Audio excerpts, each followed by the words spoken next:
Mary Magdalene knew something about your window that no one ever taught you. Not the window as poetry, not the window as metaphor, your actual window, the one in the wall of the home where you sleep, where you think, where you try to keep yourself whole.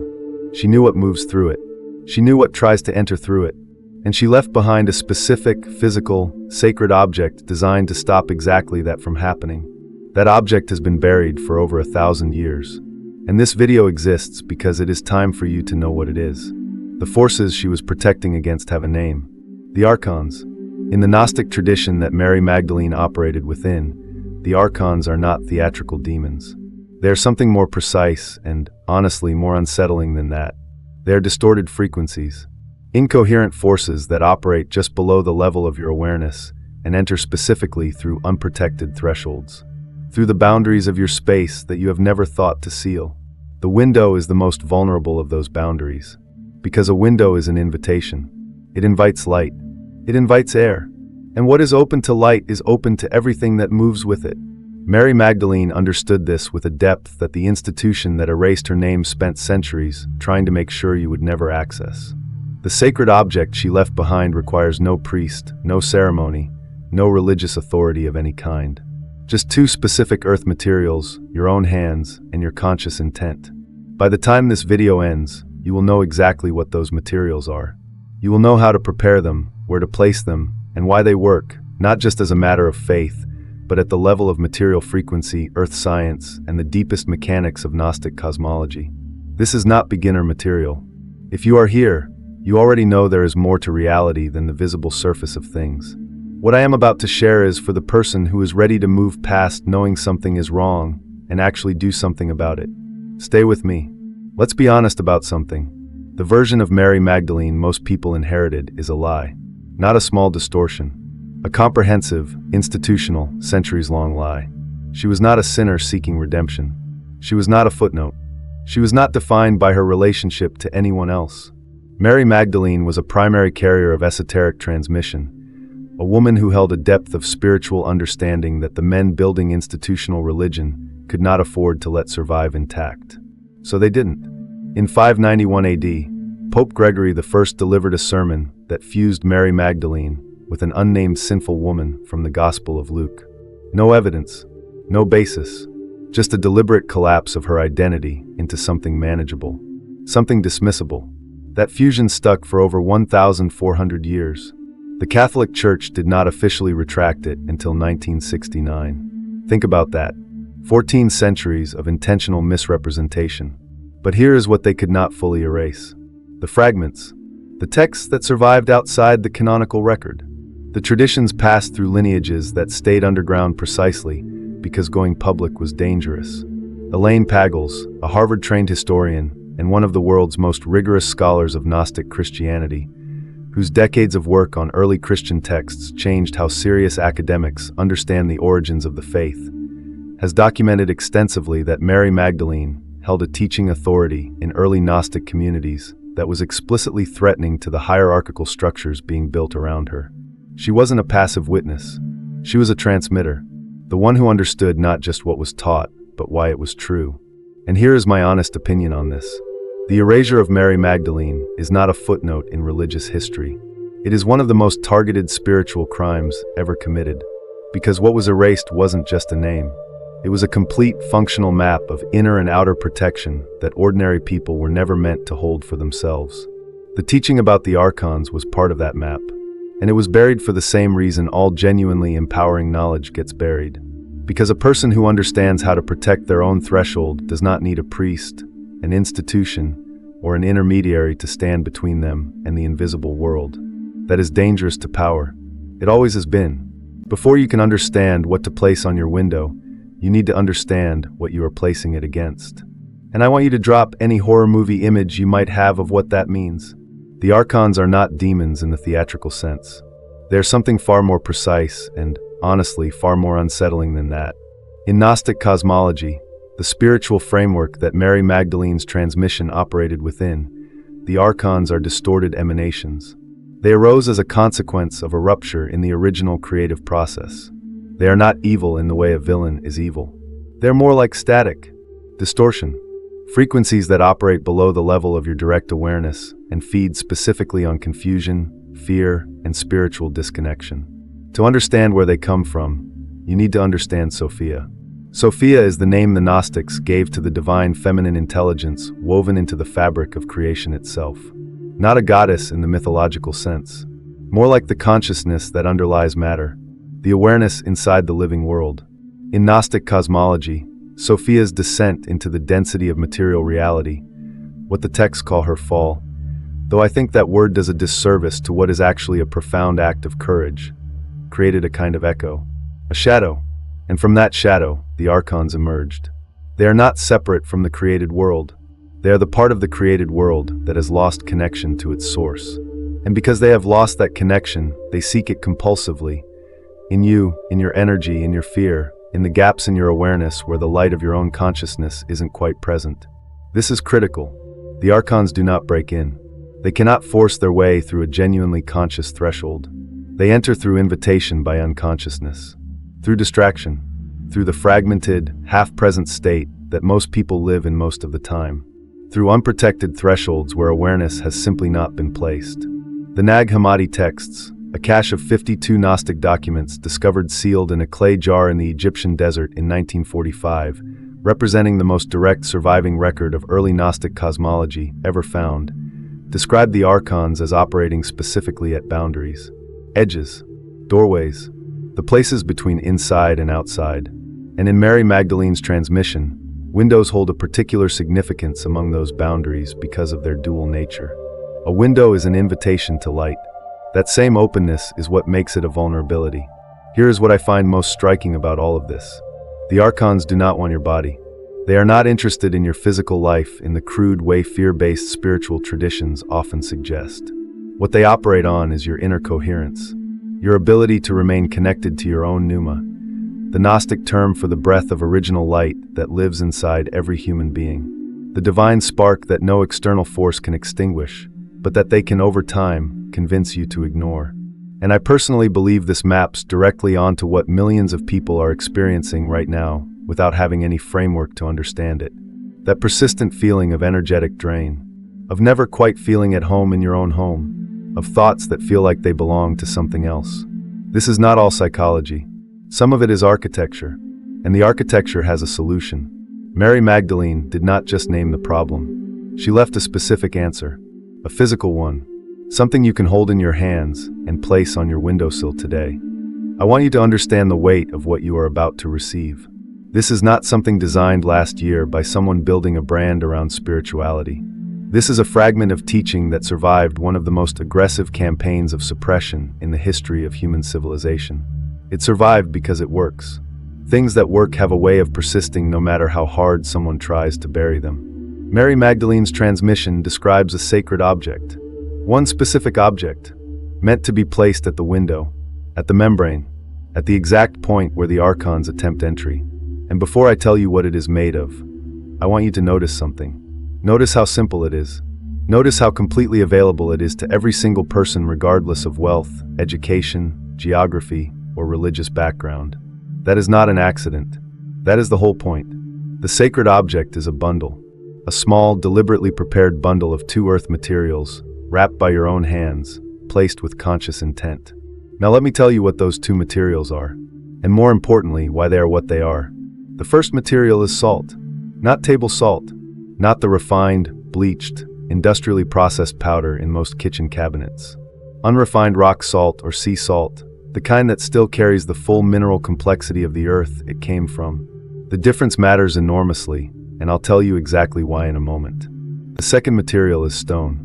One small stone taken directly from nature. From a garden, a path, a field, anywhere the earth is present and unprocessed. Not purchased, not manufactured, collected by your own hand from the living ground. That is the sacred object. Salt and stone, two of the most ancient materials on this planet. Two of Sophia's most direct creations, as Mary Magdalene's transmission describes them. And together, they form something that has a name in esoteric tradition, a frequency seal. Now let me go deep into why these specific materials. Salt, real, unrefined salt, is not a seasoning in the esoteric sense. It is one of the few naturally occurring substances on Earth whose ionic structure actively disrupts chaotic or incoherent frequencies. When archonic energy, which operates precisely through incoherence, through confusion, through the scrambling of your inner signal, encounters the coherent crystalline field of unrefined salt, it cannot read the threshold. Not push through it. Cannot read it. The threshold becomes, in Mary Magdalene's language, unrecognizable to distortion. Table salt cannot do this. Table salt has been stripped of its mineral complexity. It has been reduced to a single compound.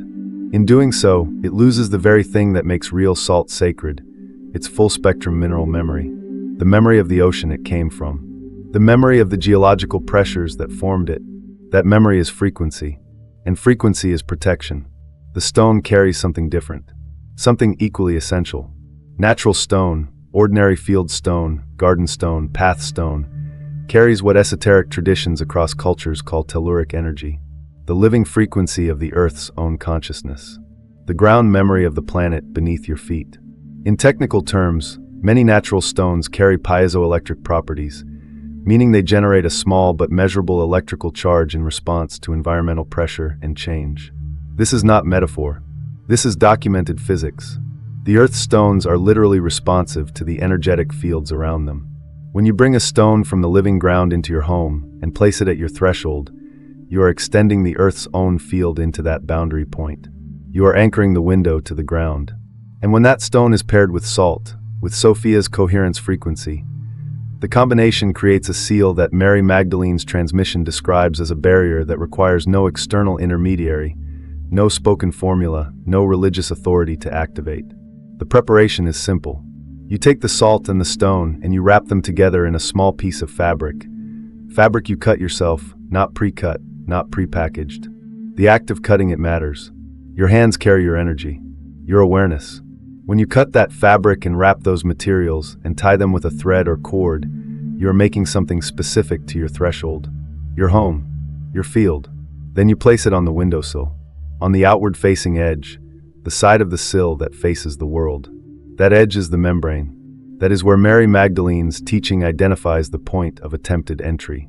No words required, no ritual, no prayer, just placement, just the full conscious awareness of what you are doing and why.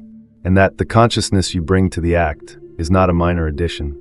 It is the activation itself. I want to say something personal here because I think it matters. What moves me most about this teaching is how completely it bypasses every system of spiritual gatekeeping ever invented. No priest, no temple, no expensive tool, no exclusive lineage you have to be born into. Just earth materials in your own awake hands. That is exactly why it was buried. Because it hands power directly to the individual and removes the intermediary entirely. And intermediaries, religious, political, spiritual, cannot survive without dependence. Let's go deeper into this, because I think you deserve more than just instructions. You deserve to understand the mechanics underneath the teaching. Mary Magdalene's transmission describes salt and stone as direct creations of Sophia, substances that carry the original frequency of conscious creation before distortion entered the picture. That is a theological statement, but it maps remarkably well onto what material science actually tells us about these substances. Dr. Masaru Emoto, the Japanese researcher who spent decades studying how intention, environment, and energetic fields affect the crystalline structure of water, documented something that speaks directly to this. In environments where unrefined salt was present, water consistently formed highly ordered, geometrically coherent crystalline patterns, even when the surrounding conditions were chaotic. The salt, in his documentation, acted as a stabilizing field, an anchor of coherence in environments of disruption. That is exactly what Mary Magdalene's transmission describes. Salt does not fight archonic energy. It does not battle or push. It simply creates a field so coherent, so ordered, so frequency stable that distortion cannot find purchase in it, cannot recognize the threshold as an entry point at all. And the stone. Let's talk about the stone more carefully. Manly P. Hall, the encyclopedic scholar of esoteric traditions whose 1928 work The Secret Teachings of All Ages, remains one of the most comprehensive maps of hidden symbolic knowledge ever assembled, documented that threshold protection using earth materials appears in every major pre-Christian spiritual tradition on record. Every one. And in the vast majority of those traditions, The combination always involves some form of mineral salt and some form of natural unworked stone. Not carved stone, not polished crystal, raw, unprocessed stone directly from the ground. Hall's documentation shows this pattern across ancient Egyptian household practice, pre-Christian Celtic threshold rites, and early Mesopotamian domestic protection traditions. These cultures had no contact with each other. They arrived at the same material combination independently. That is not coincidence. That is convergent discovery of something that actually works. The stone's role is anchorage. Salt creates coherence. Stone creates rootedness. Together they create something that both disrupts incoherent frequency and anchors the threshold to the deep, slow, unshakable consciousness of the earth itself. Archonic energy, which operates in the fast, chaotic, surface-level frequencies of fear and fragmentation, simply cannot function in a field that is both coherent and deeply grounded. This is why the bundle works. Not because of magic in the theatrical sense, but because you are combining two of the most frequency-stable, earth-anchored substances in existence and placing them at the exact point of energetic vulnerability in your home.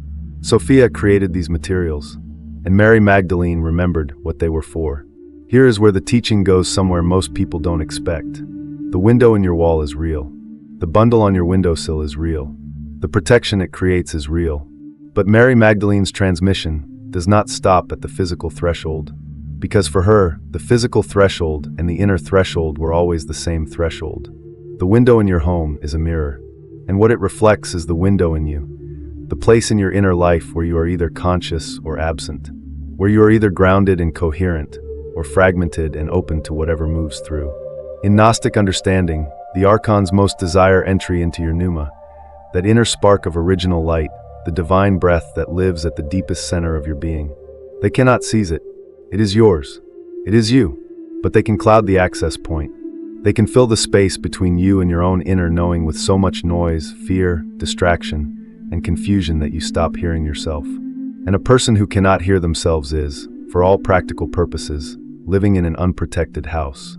The act of preparing the bundle, cutting the fabric, gathering the salt, collecting the stone from the living ground, tying the thread, is not just preparation. It is a sequence of conscious, embodied choices.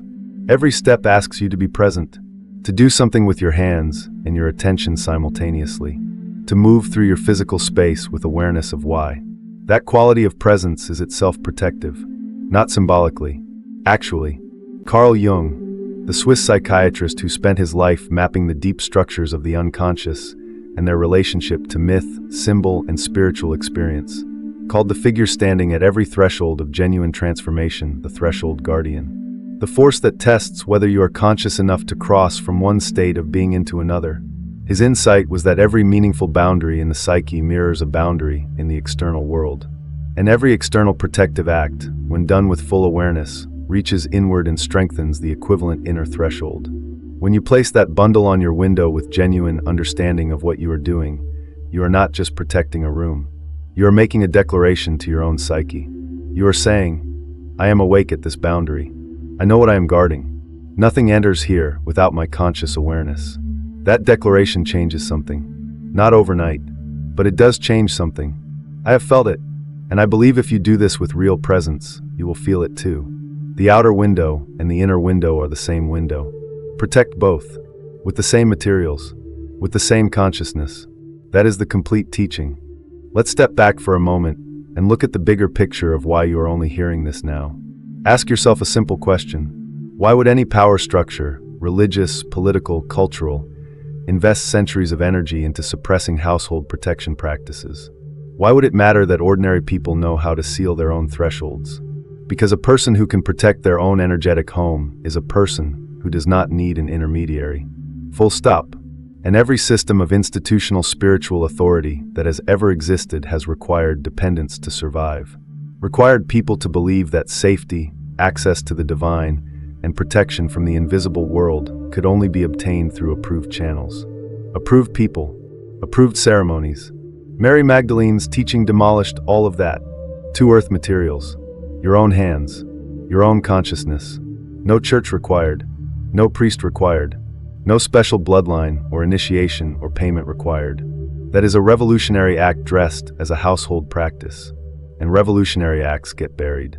Since the Nag Hammadi discovery in 1945, that moment when sealed clay jars cracked open in the Egyptian desert and handed the modern world the most direct surviving record of Gnostic knowledge ever found, something has been shifting. Slowly at first, then faster. These teachings are returning to public awareness through serious scholars, independent researchers, and people like you who feel something calling them toward this material.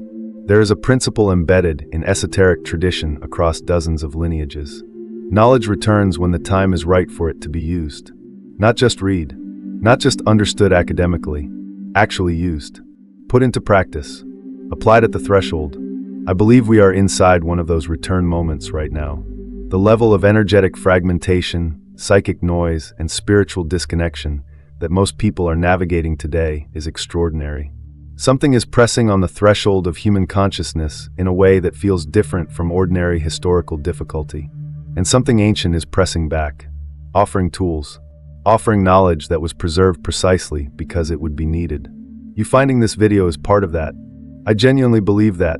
The people who need this teaching are not going to stumble across it casually. They're going to be drawn to it. And if you have watched this far, something in you recognized what was here before your analytical mind could name it. Come back to the simplest image. A windowsill, a small bundle in your hands. Salt and stone wrapped in fabric you cut yourself, tied with a cord, placed at the outward-facing edge of the threshold with full, awake attention. That is it. That is the whole teaching. Salt that carries Sophia's original coherence frequency, the mineral memory of the earth that makes your threshold unreadable to distortion. Stone that carries the deep telluric consciousness of the ground, the slow, unshakable anchor that roots your window to the living world beneath it. Fabric cut by your own hands so that your energy enters the preparation. Thread that binds the two into a single seal. And your conscious intent, which is not an addition to the practice but the practice itself. This is what Mary Magdalene knew. This is what was buried under 14 centuries of deliberate misrepresentation. This is what you now carry, not as information, as a living transmission. Something to actually do. Something to place with your actual hands on your actual window in the actual home, where you sleep and eat and think and feel, and try every day to remain connected to something true. The Archons operate at the threshold of consciousness. That is their territory. But consciousness, real, grounded, present consciousness, is not their territory. It never was. They only ever had access to the parts of you that were absent. And now you know how to be present at the boundary. In your home. In your inner life. At the window that separates the inside from the outside and, when sealed with intention, becomes a declaration of sovereignty. Mary Magdalene was erased because she gave power directly to the individual. That erasure did not work. The teaching survived. You have it now. The window is waiting. Place the bundle. Now I need to say something directly. YouTube has stripped monetization from this channel, and the timing is not random. This video, this knowledge, this specific teaching is exactly the kind of content they do not want moving freely. I won't water this down for advertisers, and I am not slowing down. I'm going deeper, but I can't sustain this mission alone. I need your support to keep this channel alive, because keeping this work alive takes real resources. If what you found in this video cracks something open in you, click the link in the description and join me on Patreon. The moment you're inside, you get immediate access to unfiltered esoteric member-only videos, exclusive audio podcasts that never touches this platform, and the suppressed blueprints they will not let me publish here. Most people watch, feel something, and disappear. A few decide to protect it. Be one of those few.